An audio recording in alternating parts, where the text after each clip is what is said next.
మహిమ కలుగును గాక. ప్రకటన గ్రంథము 19వ అధ్యాయము పార్ట్ 3 తర్వాత ఎపిసోడ్ వచ్చి 78లో ఇప్పుడు మనం ఉన్నాము.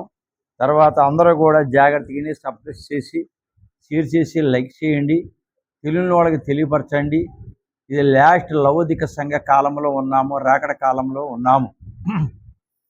దీవెనలు పొందండి మీరు షేర్ చేసి. యేసు ప్రభు నీతిని సంపాదించాను, భూలోకం మీదకి వచ్చి అతను పడ్డ కష్టాలుగా నీతిని ఎన్నుకున్నాడు. ఆ నీతి కోసం ఎన్ని శ్రమలు పడ్డా ప్రభు దాన్ని సహించి ఆ నీతిని అమలుపరిచి నీతిని పొందాడు ఈ లోకంలో. అది లేని ఎడల అనగా ఆయన సంపాదించిన నీతి యందు విశ్వాసం లేనిచో స్వనీతి ఉండును. ఒకవేళ నీతి కానీ యేసు ప్రభు గారు సంపాదించకపోతే స్వనీతి అంటే దుర్మార్గము, దుష్టత్వము, పనికిరానితనము ఈ లోకంలో ఉండేది. వధువు సంఘం అనేది లేదు, పెళ్లి కుమార్తె వరుస అనేది లేదు. అసలు సంఘమే ఎత్తబడి ఉండేది కాదు, సంఘమే ఉండకుండా ఉండేది. ఈ రోజున నీతి నిజాయితీని సంపాదించాడు గనక ఈ మాత్రం మనకి వధువు సంఘాన్ని సిద్ధపడ్డ చేశారు. ఒకవేళ భారతదేశంలో ఎక్కువ మంది లేకపోవచ్చు, కానీ దేవునికి సంబంధించి దేవునికి కావలసిన లెక్కలు ప్రపంచ దేశాలన్నీ కూడా అతనికి సరిపోయినాయి. వీరు ధరించుకున్నది ప్రభు సంపాదించిన నీతి, వధువు సంఘం సంపాదించుకున్నది ఏంటంటే నీతి, ప్రభు సంపాదించి పెట్టిన నీతి. ఇది వీరి పరలోకంలో సంపాదించుకొనిరి. ప్రభు పరలోకంలో కూడా ముందే సంపాదించుకోగలిగారు. యేసు ప్రభు భూమి మీదకు వచ్చేటప్పటికి మానవుడిగా వచ్చాడు, కానీ పరలోకంలో ఉన్నప్పుడే తండ్రి, కుమార, పరిశుద్ధాత్మ ముగ్గురు ఉన్నారు. ఆ తర్వాత మన ఆత్మలన్నీ అక్కడే ఉన్నాయి. యేసు ప్రభు అప్పుడే దేవుడు, కాకపోతే మానవ రూపంలో వచ్చాడు కనుక ఇక్కడ మానవుడిగా ఉండి మళ్ళా దేవుని దగ్గర అధికారాన్ని తీసుకుని వచ్చి మళ్ళా అధికారం రూపంగా పరలోకానికి వెళ్ళిపోయారు. ప్రకటన గ్రంథం 19వ అధ్యాయం 9వ వచనము, గొర్రెపిల్ల విందుకు పిలవబడిన వారు ధన్యులు. ఈ గొర్రెపిల్ల విందుకు పిలవబడిన వారు ధన్యులు అంట. గొర్రెపిల్ల ఎవరు? యేసు ప్రభు. ఈ గొర్రెపిల్లకి పిలిచిన వారు ఎవరిని పిలుస్తున్నారు? పెళ్లి కుమార్తె అయిన వధువు సంఘాన్ని రాకడ బోర మోగగానే పిలవటము అంటారు. ఈ పిలిచినప్పుడు దేవుని ఎదుర్కొని కొత్త యెరూషలేములో, మధ్యాకాశంలో కట్టబోయే కొత్త యెరూషలేములోని ఎదుర్కొనుట, ఈ విందుకు పిలువట. ఈ విందు జరుగుద్దని తండ్రి ఏనాడో తాగీతులు కొట్టి ఉన్నారు. అది మనం తీసుకున్నామా లేదని పరీక్షించుకోవాలి. వధువు సంఘంగా ఉండి పరీక్షించుకోవాలి. ఒక బోధకుడు అయి ఉండి, ఒక పాస్టర్ అయి ఉండి, మన దగ్గర ఈ అధికారం ఉందా? ఈ విందుకు మనం వెళుతున్నామా? ఇందుకు నువ్వు వెళితే నువ్వు పెళ్లి కుమార్తెవే, ఈ వధువు సంఘానికి సిద్ధపడ్డట్టే. నువ్వు పెళ్లి కుమార్తె కాకపోతే మాత్రం నువ్వు వెళ్ళవు. విందుకు పిలిచారు. ఆ విందు లోకంలో జరిగే విందు లాంటి విందు కాదు. పరిశుద్ధులు, తర్వాత నీతిమంతులు, దేవునికి ఏదైతే చెప్పారో బైబిల్లోనే అవన్నీ కూడా అమలుపరిచిన వాళ్ళే నీతిమంతులు. పెళ్లి కుమార్తె వాళ్ళే వెళ్ళగలరు. ఒకవేళ వెళ్ళంది రోమా 8:16 చూస్తే ఆత్మ వచ్చి మన ఆత్మతో నువ్వు మంచి ఇది జీవగ్రంథములో, ప్రకటన గ్రంథం 20:12 చూస్తే జీవగ్రంథంలో నువ్వు ఉన్నావని, ఇలాంటి సూచనలు చాలా ఉన్నాయి పెళ్లి కుమార్తె వరుసకి. అందులోనూ నువ్వు ఉన్నావా? దేవుని నువ్వు అడిగావా? దేవుడు దర్శనం ద్వారా నీకు చెప్పాడా లేదని గమనించాలి. ఒకటి చదువువారు, వీళ్ళు ఇవన్నీ కూడా వివరంగా చదువువారు. 2 వినువారు. చదువువారు ఎంత ఇంపార్టెంటో వినువారు కూడా అంతే ఇంపార్టెంట్. నాకు అన్నీ వచ్చు, నేను వినేదేంటి, ఇది నేను చదివాను అని అంటే కుదరదు. అన్నీ కూడా సురక్షితంగా వినాలి, దాన్ని గ్రహించాలి, హృదయంలో వాక్యాన్ని చొచ్చుకుపోయేలాగా ఏర్పాటు చేసుకోవాలి. 3 గైకొని వారు ధన్యులు. చదువువారు, వినువారు 2 కూడా కలిసి ఏది చెప్పారో, ఏది విన్నారో, ఏది చదివారో అది కైకొని దాని ఆచారాన్ని ఆచరించే వాళ్ళే పెళ్లి కుమార్తె. ప్రభునందు మృతులు ధన్యులు. ఎప్పుడు పడితే అప్పుడు మనుషులు మరి దేవుని యందు నిద్రించినప్పుడు వాళ్ళు ధన్యులు అంటారు. మరి అది ధన్యత అనేది చాలా ఇంపార్టెంట్. దేవుని యందు ధన్యత కలిగి ఉన్న వాళ్ళే దేవుని రాజ్యాన్ని స్వతంత్రించుకుంటారు. విందుకు పిలువబడిన వారు ధన్యులు. వీళ్ళు విందుకు దేవుని యందు ప్రభునందు మృతులైన వారు ధన్యులు, విందుకు పిలబడిన వారు ధన్యులు. విందు అనగానే ఇందాకే చెప్పాను, పెళ్ళి. ఎవరి పెళ్ళి? యేసు ప్రభు అయిన గొర్రె పిల్ల, పెళ్లి కుమారుడు, మనం పెళ్లి కుమార్తె. ఈ విందు మనం కూడా పెళ్లి కుమార్తె అక్కడ. అందుకని ఆ విందు ఒక మాదిరి కాదు. ఆ విందు కోసము పరలోకం ఎదురు చూసేది కరెక్టే. భూలోకం మీద ఉన్న పెళ్లి కుమార్తెను, వధువు సంఘమును, తర్వాత పంచభూతాలు కూడా ఎదురు చూస్తున్నాయి. తండ్రి, ఇదివరకే ఆదాము కాలంలో పంచభూతాలు కూడా పనిచేసినాయి, ఇప్పుడు పనిచేస్తున్నాము. కానీ ఆదాము కాలం లాంటి కాలం మాకు ఇయ్యయ్యా, రాయ్యా అని పంచభూతాలు ఘోషించి ప్రార్థన చేస్తున్నాయి. కానీ మానవులు మనం ప్రార్థన చేయడం లేదు. చేసినా కూడా కొంతవరకే చేస్తున్నాము. సీరియల్గా పంచభూతాలు చేసినట్టు మాత్రం ఎవరు చేయడం లేదు. వస్త్రములు కాపాడుకున్న వారు ధన్యులు. ఏ వస్త్రము? హిందూ వస్త్రములు మనకిచ్చే మరి మంచి వస్త్రములు, కిరీటము. ఈ వస్త్రాన్ని మనం కాపాడుకోవాలి. కాపాడుకోకుండా ఈ లోకాన్ని ఉంచి, ఈ లోకం శరీర రీతిగా మనం శరీరానికి సంబంధించిన అన్ని కోరికలు తీర్చుకుని ఆ వస్త్రాలను మనం పోగొట్టుకుంటున్నాము. అందుకని మన వస్త్రాలు మనం కాపాడుకోవాలంటే పరిశుద్ధాత్మ మనలో ఉన్న తర్వాత ఆ పరిశుద్ధాత్మని మనం మళ్ళీ బయటికి వెళ్ళనీయకుండా మనం కాపాడుకునే వారమై ఉన్నాము. విందులకు పిలువబడిన వారు పరలోకంలో 2 భాగములు.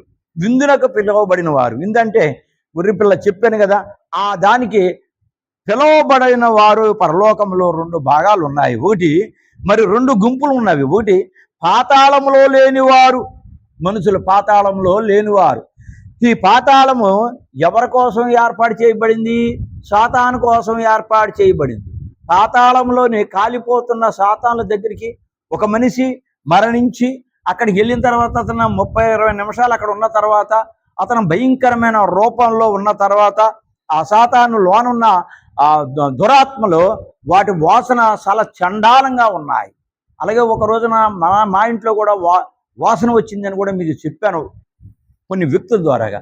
అలాగా అతను చూసి భూలోకం మీద చూసి ఆ అగ్నిలోకి వెళ్ళి ఇప్పుడు భూమి మీదకి వచ్చి చెప్తున్నాడు.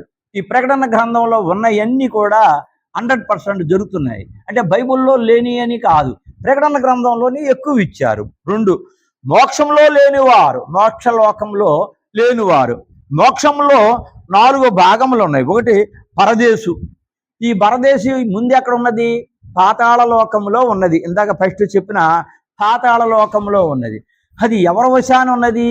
సాతాను వశములో ఉండేది. ఇది వరకు అబ్రహాం రొమ్మున అనుకున్న ఆ పాతాళ లోకంలో ఒక ప్లేసులో పెట్టి పరదేశు అని దానికి పేరు పెట్టారు.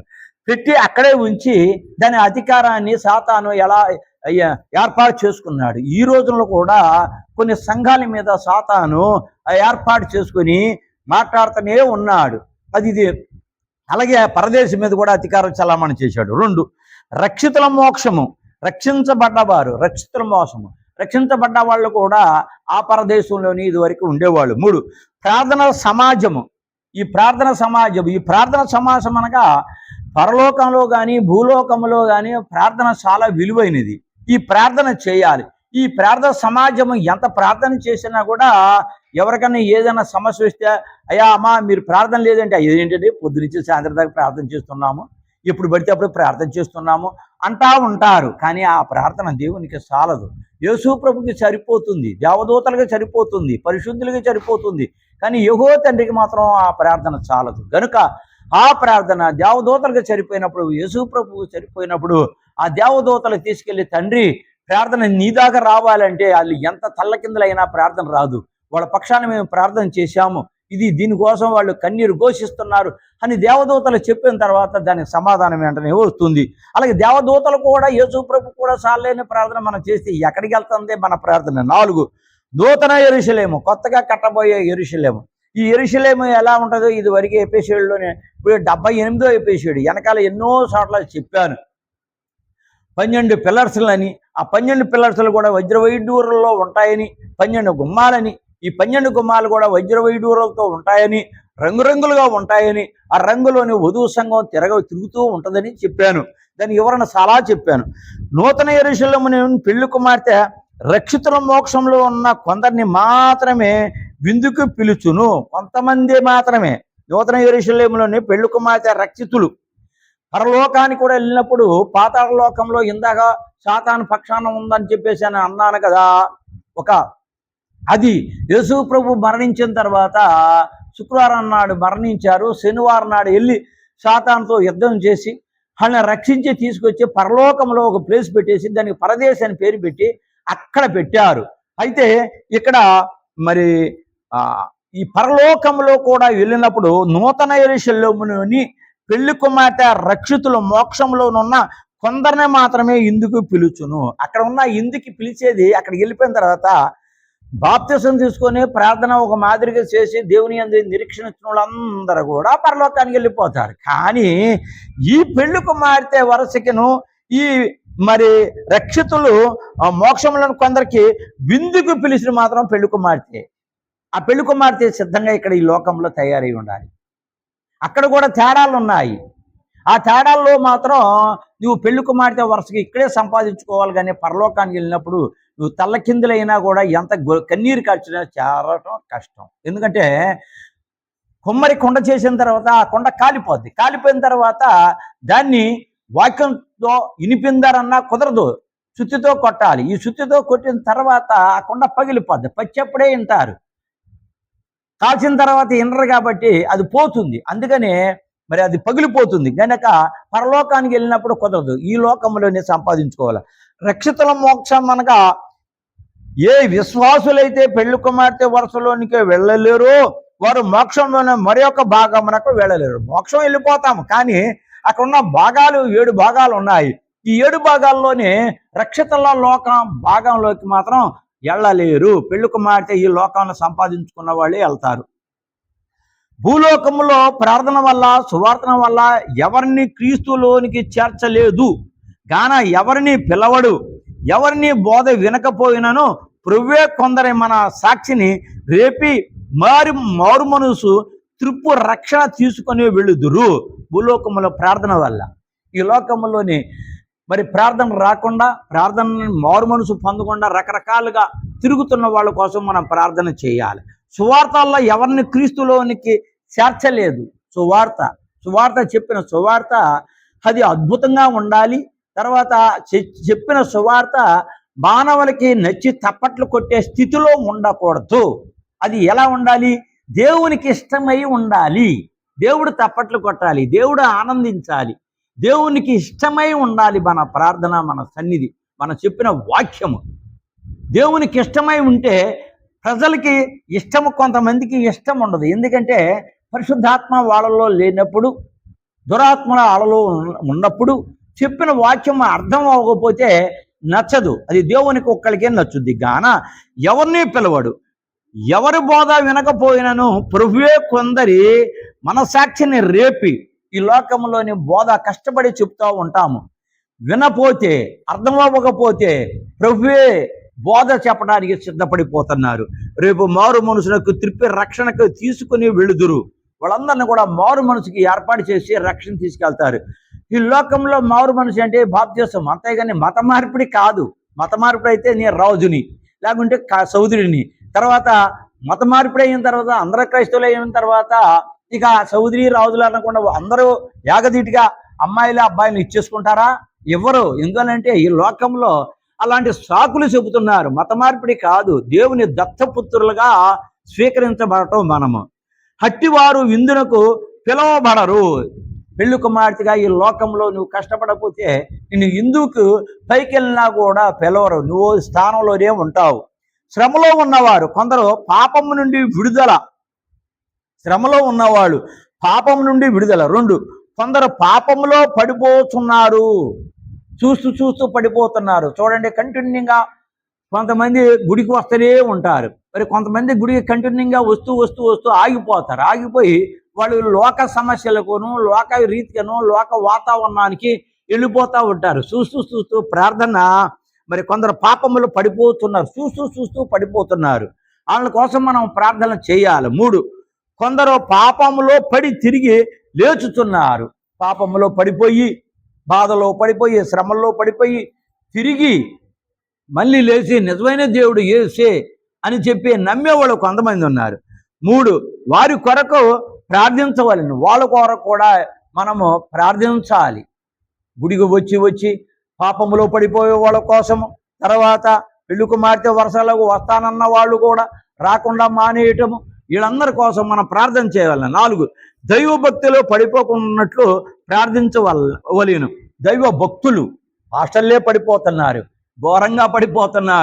దారుణంగా పడిపోతున్నారు, యూట్యూబ్లో పెడుతున్నారు. ఒక్క పాస్టర్ తప్పు చేస్తే అందరి పాస్టర్ మీద అది జ్ఞానం మోపబడుతుంది. జాగ్రత్తగా ఉండాలి. కానీ ఎవరు ఉంటున్నారు జాగ్రత్తగా? కొంతమందే ఉంటున్నారు, కొంతమంది ఉండడం లేదు. ఒక్కళ్ళ కోసం అందరికి పేర్లు వస్తున్నాయి. ప్రభువుని మళ్ళీ చిలివేసి మళ్ళా ఇబ్బంది పెడుతున్నాము పాస్టర్లు అయి ఉండి కూడా. అందుకనే పాస్టర్లు చాలా జాగ్రత్తగా, నువ్వు దేవుని విశ్వాసమే అయి ఉంటేనే నువ్వు పాస్టర్ అవ్వాలి. కానీ ఎక్కడ పడితే అక్కడ ఎలా పడితే అలాగా పాస్టర్లు అయిపోయి లేనిపోని సమస్యలు కొని తీసుకొచ్చే పాస్టర్లు చాలామంది లోకంలో ఉన్నారు.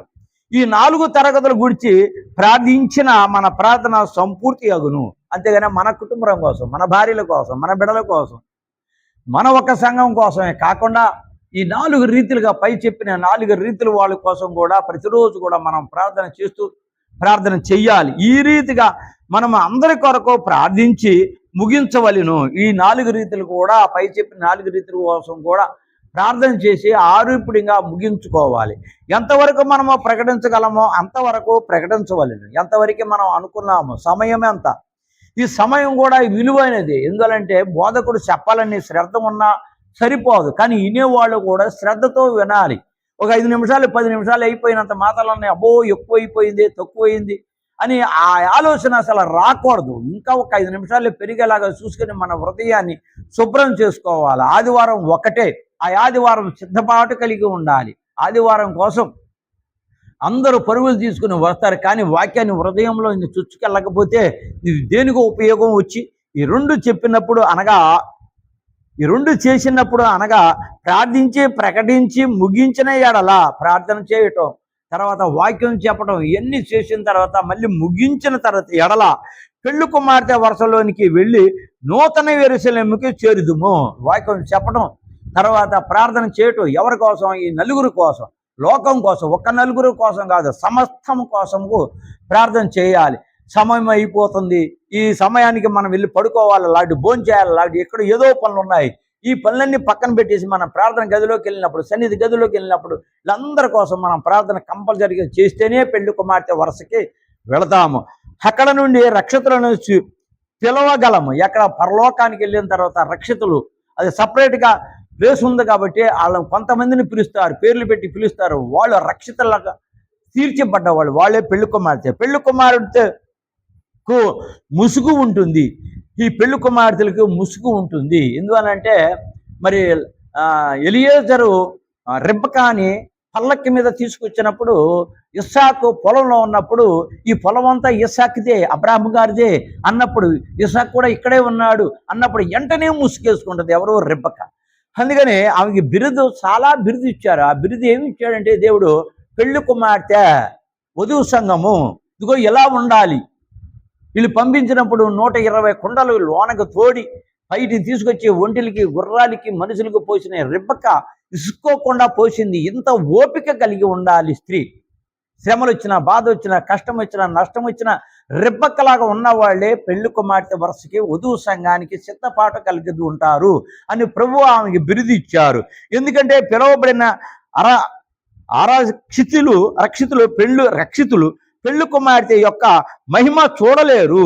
ఆ రక్షితులు పెళ్లి కుమార్తె పైనకి ఉన్నప్పుడు ఆ పిలిచిన తర్వాత వాళ్ళ మహిమే మారిపోతుంది, వాళ్ళ రూపమే మారిపోతుంది, వాళ్ళ వాతావరణమే మారిపోతుంది. అంత వాతావరణంలోనే రక్షితులుగా తయారవుతారు. కనుక ముసుగు వేసుకొనవలెను. ఈ ముసుగు దేవునికి పరిశుద్ధాత్మకి గుర్తే ఉన్నది. కొంతమంది చాలా ఉన్నవాళ్ళు, ఇంగ్లీష్ అయితే హిందీలో అయితే రకరకాలుగా ఉన్నవాళ్ళు కొంతమంది ముసుగేసుకోరు. ఎందుకంటే వాళ్ళు సవరం చేయించుకుంటారు కాబట్టి వాళ్ళకి ముసుగు అక్కర్లేదు. మగవాళ్ళకి సవరం చేయించుకుంటారు కాబట్టి ముసుగు అక్కర్లేదు. సవరం చేయించుకోకుండా ఉన్న వాళ్ళు మాత్రం ముసుగు వేసుకోవాల్సింది. కొందరు నమ్మరు, అట్టివారు వెళ్ళలేరు. ఇదంతా ఈ పెళ్లి కుమార్తె ఏంటి, అక్కడికి వెళ్ళినప్పుడు మళ్ళీ విడిపోవడం ఏంటి, అక్కడ ఉన్న వాళ్ళు ఏంటి, ఇవన్నీ కరెక్టా, ఏదో కావాలని చెప్తున్నారని అనుమానంగా ఉన్నవాళ్ళు జీవితంలో పెళ్లి కుమార్తె అవ్వలేరు. ప్రతిదీ పరీక్షించకూడదు, ఒక్కసారే పరీక్షించాలి. యేసు ప్రభుని పరీక్షించాలి, యెహోవా తండ్రిని పరీక్షించుకోవాలి, నిజమైన దేవుడు ఎవరని దేవుణ్ణి అడగాలి. అన్న తర్వాత పరీక్షించి అతను చెప్పింది వినాలి, బైబిల్ రాసిందంతా అతనే. అలాగే బోధకుని కూడా ఒకేసారి నువ్వు ఏ మందిరానికి వెళ్తావో ఆ మందిరాన్ని పరీక్షించుకోవాలి. పరీక్షించుకున్న తర్వాత అతను పరీక్షించుకొని అతను ఏం చెబుతున్నాడో మంచోడో చెడ్డాడో నువ్వు పరీక్షించుకున్న తర్వాత చెప్పింది మాత్రం చేయటం అనేది జరగాలి. ఇట్టి వారి కొరకు ప్రార్థించుట మంచిది. వాళ్ళందరి కోసం కూడా మనం ప్రార్థించాలి. ప్రకటన గ్రంథం 19వ అధ్యాయం 10వ వచనములో యేసును గూర్చిన సాక్ష్యము ప్రవచన సారము అని దూత యోహానుతో చెప్పెను. యేసును గూర్చిన సాక్ష్యము ప్రవచన సారము, యేసు కోసం చెప్పిన సాక్ష్యము ప్రవచన అంటే ఎంత చెప్పినా ఇంకా తరిగే.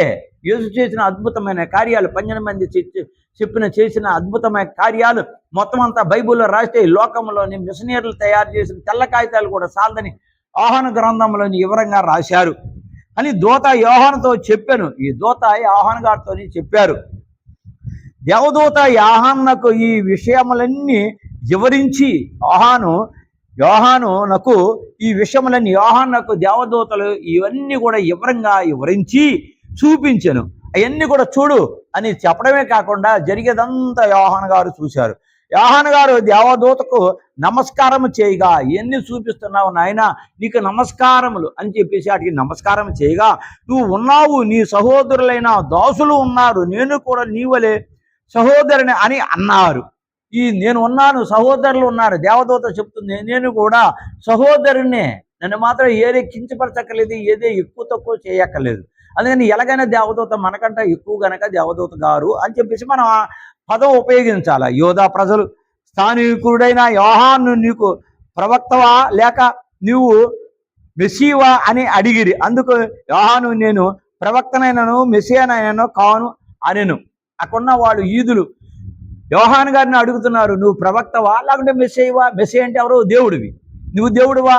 నువ్వేంటి ఇక్కడ బాప్తిసాలు ఇచ్చేసి నువ్వు పెద్దగా గొప్పగా చెప్తున్నావు అని వాళ్ళు ప్రశ్నించారు. ప్రశ్నించిన తర్వాత నేను ప్రవక్తను కాదు, నేను మెస్సియాను కాదు అని చెప్పేసి వాళ్ళకి సమాధానం చెప్పడం జరిగింది.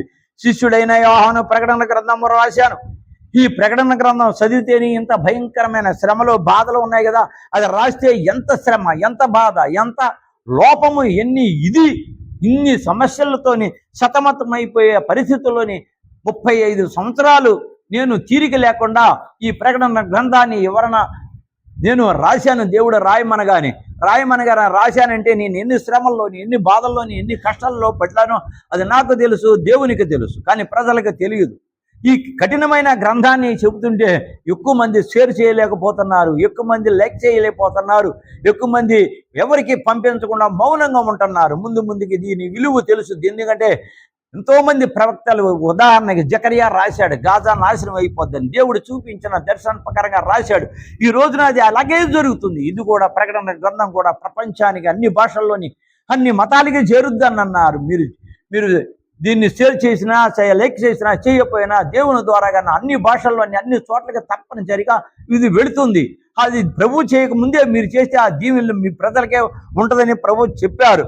ఈయన వినయ విధేయతలు గలవాడు, దేవుని సింహాసనము.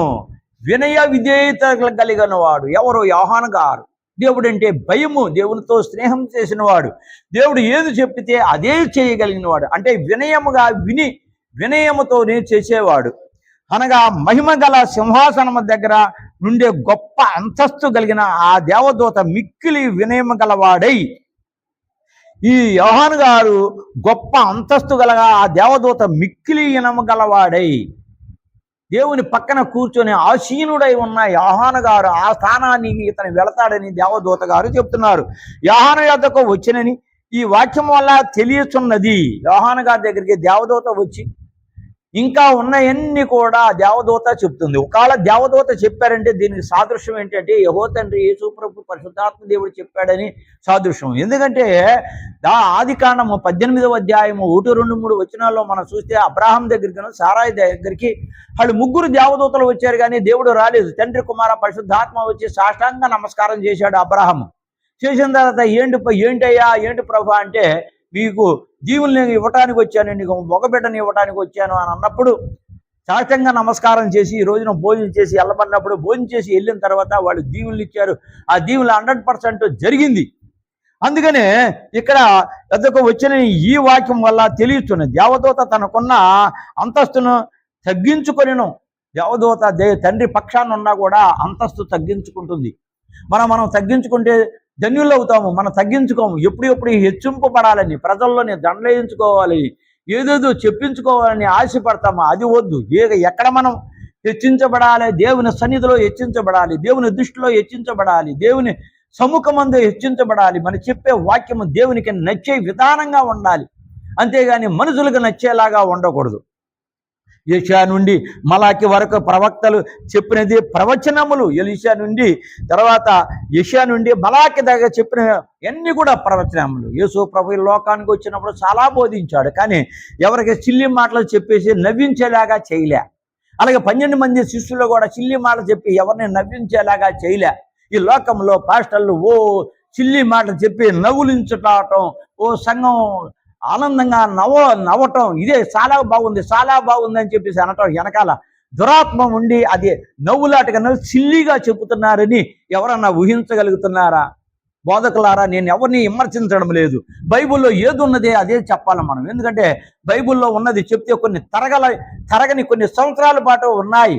అవి బోధించండి. అవి చేసి మనం దేవుని కీర్తించి దేవునికి మనకి ఘనత తెచ్చుకోవాలి. కానీ ప్రజలు నవ్వాలని, లేకుంటే ఒకసారి వెళ్ళినప్పుడు రెండోసారి వాళ్ళు పిలుస్తారు, మనం ఇలా నవ్విస్తే అని అనుకుంటాం. అది దేవునికి విరోధమైన విషయం అయి ఉన్నది. ప్రభువు వచ్చుట స్థానికుడైన యోహాను చూశాను. ప్రభు వచ్చుట యోహాను గారు క్లియర్గా చూశారు. అలాగుననే శిష్యుడైన యోహాను పద్మాస లంకలో నుండి యేసు ప్రభు వచ్చుట చూశాను. యేసు ప్రభు అంటున్నారు, పద్మాస లంకలోని యోహాను గారిని పెట్టారు. ఈ లోకంలోని బోధించడం ఆపబోయా, నువ్వు ప్రకటన గ్రంథాన్ని రాయటానికి అంటే ఆగు ప్రభు, అక్కడ ఒక మనిషి రమ్మన్నాడు, అతను మారు మనసు పొందుతాడేమో, ఒక్క మనిషిని నశించడం నీకు ఇష్టత లేదు కదా అని అక్కడికి వెళ్ళిపోతూ యేసు ప్రభుకి దొరకకుండా వాక్యం రూపంగా యోహాను గారు వెళ్ళిపోతూ ఉన్నారు. ఇప్పుడు పద్మాస లంకలోని డెమాటిక చక్రవర్తి మహారాజు బంధించిన తర్వాత ఇప్పుడు ఆత్మరూపుడిగా యోహాను గారిని తీసుకెళ్ళిపోయి పరలోకరాజు కూర్చోబెట్టి ఇవన్నీ చూపించి ప్రకటన గ్రంథం రాయమని రాయిస్తున్నారు. యేసు ప్రభువుతో ఉండిన వారును ప్రభు వచ్చినారని సాక్ష్యం ఇచ్చిరి. ఇదిగో యేసు ప్రభు వచ్చారు చూడు అని యోహాను గారికి చూపించి సాక్ష్యం చెప్తున్నారు. ఈ సాక్ష్యమే యేసుని గూర్చిన ప్రవచనము. ఈ లోకంలో యేసు ప్రభు ఎన్ని చేశారు, పరలోకంలో ఏం చెబుతారు, ఏమన్నీ కూడా ప్రవచనంగా సాక్ష్యాలుగా మిగిలి ఉన్నారు. యేసు ప్రభు సారాంశము, ప్రభువు వచ్చినారని సాక్ష్యం ఇచ్చిరి. ప్రభు వచ్చారు. లోకంలోని పరలోకంలోని అన్ని స్థలాలను అతనయే. బైబుల్ సిద్ధాంత ప్రకారంగా 3 లోకాలు ఉన్నాయి, పాతాళ లోకము, భూలోకము, పరలోకము. ఇది చెప్పేసాడు వెనకాల చాలా చోట్ల చెప్పి ఉన్నాను. ప్రకటన గ్రంథము 7 ఉన్నాయి. కొంతమంది బోధకులు అంటారు 7 అన్న వాళ్ళని ఊరుకోను అని అంటారు. ఏం ఊరుకోవు నువ్వు చూడు ప్రకటన గ్రంథాన్ని, ఎవరన్నా నువ్వు చెప్పు, తెలుసుంది. ఎవరన్నా చదువు, నీకు తెలుసుంది. ఎవరన్నా అవన్నీ వివరంగా నీవు చదివితే 7 లోకాలు ఉన్నాయో 3 లోకాలు ఉన్నాయో తెలుసుద్ది. తెలియకుండా ఎవరు ఇష్టప్రకారంగా అలా మాట్లాడితే కుదరదు. పరమ గీతంలోని బోళన్ని ఉన్నాయి, ప్రకటన గ్రంథంలోని బోళన్ని ఉన్నాయి. అవన్నీ కూడా వివరంగా నువ్వు చదవాలి, బోధించాలి. అలాగే మొన్మ గ్రంథం ఒకటి ఉంది, అది కూడా చదవాలి. పాత నిబంధన కొత్త నిబంధన చదివి వాక్యం మొదలు పెట్టడం కాదు, చాలా ఉన్నాయి. అవన్నీ చదువుతున్నావా? చదవకుండా బైబిల్ తీసుకొని 4 అక్షరాలు వచ్చిందని చెప్పేసి చక్కెర పెట్టుకుని తిరగడం కాదు నాయనలారా. పూర్తిగా చదవని. దేవుడు ఎప్పటికైనా మిమ్మల్ని కోరుకుంటాడు. మీరు దేవుని మీద ఇంట్రెస్ట్ ఉంది, దేవుని యందు నిరీక్షణ కలిగి ఉంటే ఇవన్నీ కూడా మనం సురక్షితంగా చదివి ఉండాలి. ఈ సాక్ష్యమే యేసుని గురించిన ప్రవచనము సారాంశం. ఈ సాక్ష్యం యోహాను గారికి చూపించిన సాక్ష్యం, ఇది సారాంశము. గనుక 2వ రాకడను గురించిన ప్రవచనములు ప్రవక్తలైన వారు క్లుప్తంగా వివరించి ఉన్నారు. 2వ రాకడ, ఈ 2వ రాకడ కోసం అల్లాకొల్లా అయిపోయిన జనం ఎక్కడెక్కడో ఎంతో మంది మరణిస్తున్నా సరే, క్రీస్తు శకం 75 సంవత్సరాల 6 లక్షల మంది ఊత కోత కూసినప్పుడు ఎంతో ప్రళయం వచ్చింది. ఆ ప్రళయం ఇప్పుడు వస్తుంది, కానీ ఎక్కడ ప్రకటిస్తున్నారా? ఎవరన్నా ప్రకటిస్తున్నారా? 24 గంటలు కూడా బైబిల్లో ఉన్నాయి. 65 అక్షరాలని చదువుతున్నారా? అయ్యే చెప్పడానికి ట్రై చేస్తున్నారే కానీ ఈ ప్రకటన గ్రంథం ఏంటి, ఎవరన్నా పరమగీతం ఏమిటి, ఎవరన్నా ఇది చూద్దాము అని చెప్పేసి ఎవరన్నా ఊహించుకున్న వాళ్ళు ఒకళ్ళన్నా ఉన్నారా? అసలు లేరు. అందుకని ఇప్పటికైనా సరే ఆ ప్రకటన గ్రంథాన్ని వివరించి చూసి ఆనంద బతులు చేసి ప్రజలకి చెప్పాలనే నా ఆశ. అది చూడండి, అది విలువైనది. 65 పుస్తకాలు ప్రపంచం మొత్తం 4 మూలలకు తెలిసింది, కానీ ప్రకటన గ్రంథం ఏ మూలలో కూడా తెలియలేదు. ఇప్పుడు బోధించాలి అది. మీరు వింటున్నారా, పని లైక్ చేస్తున్నారా, షేర్ చేస్తున్నారా? మీరు చేసినా చేయకపోయినా అది వచ్చే సమయానికి ఖచ్చితంగా వస్తుంది. ఇదందరూ కూడా లైక్ చేసి షేర్ చేసి ప్రతి వాళ్ళు కూడా వినిపించండి. దేవునికి స్తోత్రం, దేవునికి మహిమ కలుగును గాక. అందరూ తెలియపరిచిన వాళ్ళ కోసం ప్రార్థన చేస్తున్నాను. ప్రభ ఎవరైతే తెలియపరుస్తారో వాళ్ళందరికీ కూడా దీవించి ఆశీర్వదించి కృప చూపించి దయ చూపించమని యేసు నామమున బ్రతిమలాడి అడుగుతున్నాము తండ్రి. ఆమేన్.